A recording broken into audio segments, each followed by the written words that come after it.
Alana, I'm here in Ogden, and if I had hair right now, it would be blowing in the wind. It's been windy out here all day. Now, the jury selection alone is going to take probably about a week or so, and that's because the court is working to put together a pool of 50 potential jurors.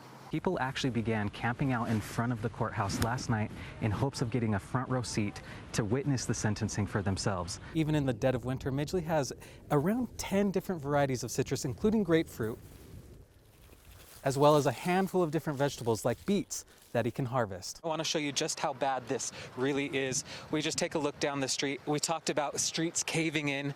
You can see that here. I mean, 10, 12, 15 feet down. It's just incredible. It looks like something out of a movie.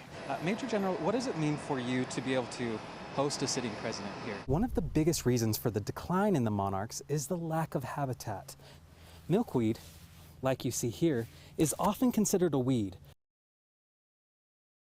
On Fremont County case CR 2221-1623, State of Idaho versus Chad Guy Daybell. The judge, prosecution, and defense are involved putting together a jurors. Remember that the defendant has the presumption of innocence, and you must consider his guilt or innocence based solely on the evidence. The court sent out thousands of questionnaires ahead of time to help narrow the search.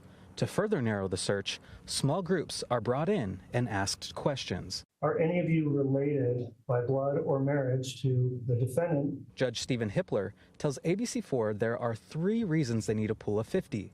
The first is the length of the trial. Not everybody's life circumstances allow them to be here for 10 weeks, potentially a week or 2 of that sequestered. The second, the media coverage of the case. It's gathered a significant amount of attention, both here in the state and frankly throughout the United States and even internationally. And the third, the death penalty. They have to be able to come to a position where, regardless of their opinion about the death penalty, where they agree that they would be willing to impose it or able to impose it if the facts and circumstances support it. In the audience today watching the selection process, Tom Evans, who served as a juror during Lori Vallow Daybell's hearing. Started out being really heavy and dark and a lot of responsibility, and I think toward the end it turned into more, I was honored to do my part and proud of the judicial system. Lori Vallow Daybell was sentenced to life in prison.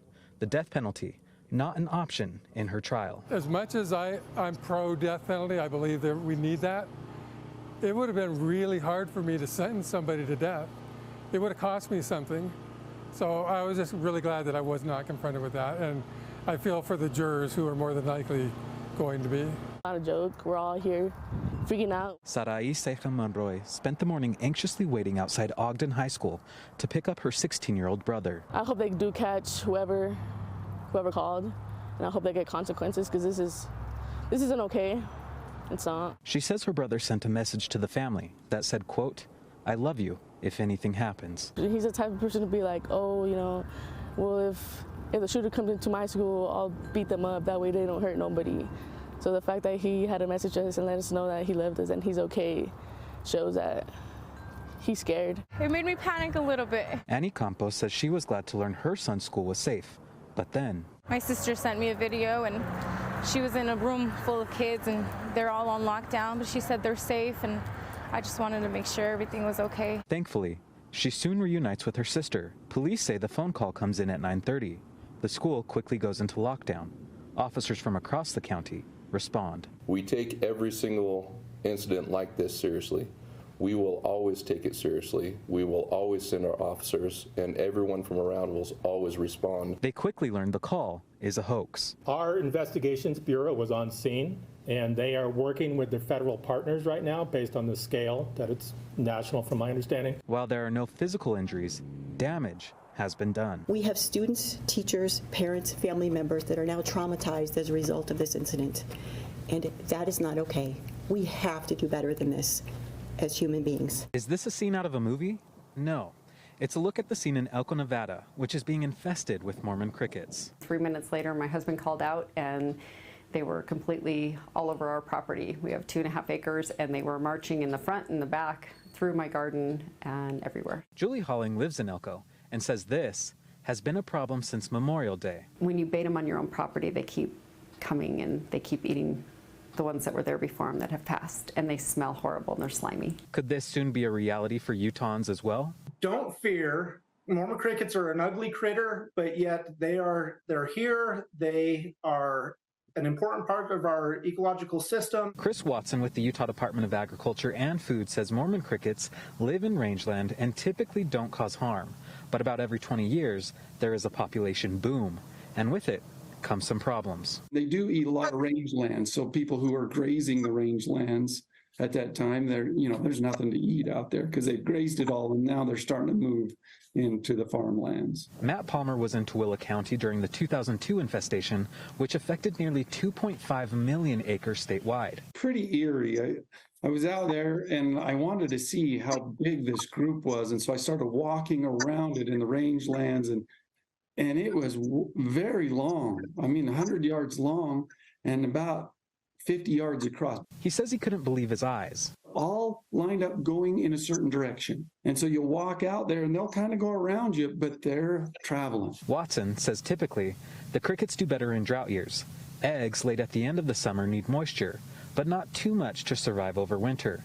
And with Utah's wet spring, only a few small infestations have been reported in the state. But if farmers have an infestation, he says to call the Department of Agriculture. We have a program to help producers to be able to suppress populations, yet there's no efforts in trying to, remove these pests from the great state of Utah. Reporting from Tooele, Kade Garner, ABC4 News. We want to ensure that everyone feels comfortable in privacy areas in Utah. But not everyone, especially the trans community, feels that way. We're just regular, everyday people trying to live our lives and get through the day.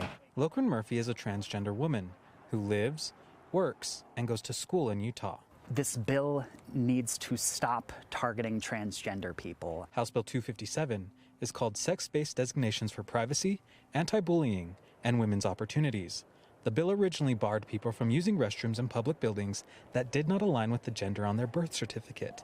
That is no longer the case. Even if I'm allowed to use that restroom, there's still plenty of people that are going to misperceive or misunderstand the law and, harass me in the restroom. The bill's floor sponsor, Senator Daniel McKay, announcing the changes today. It requires state and local government entities to improve privacy by providing adequate single occupancy facilities in new buildings and studying the feasibility of retrofitting existing facilities. Also, people will only be able to use locker rooms and changing rooms in state-funded buildings based on their gender. It still includes exceptions for medical emergencies and law enforcement maintenance work, assisting children, elderly, and people with disabilities. When it comes to school children, they will have to use the school restrooms that align with their birth gender.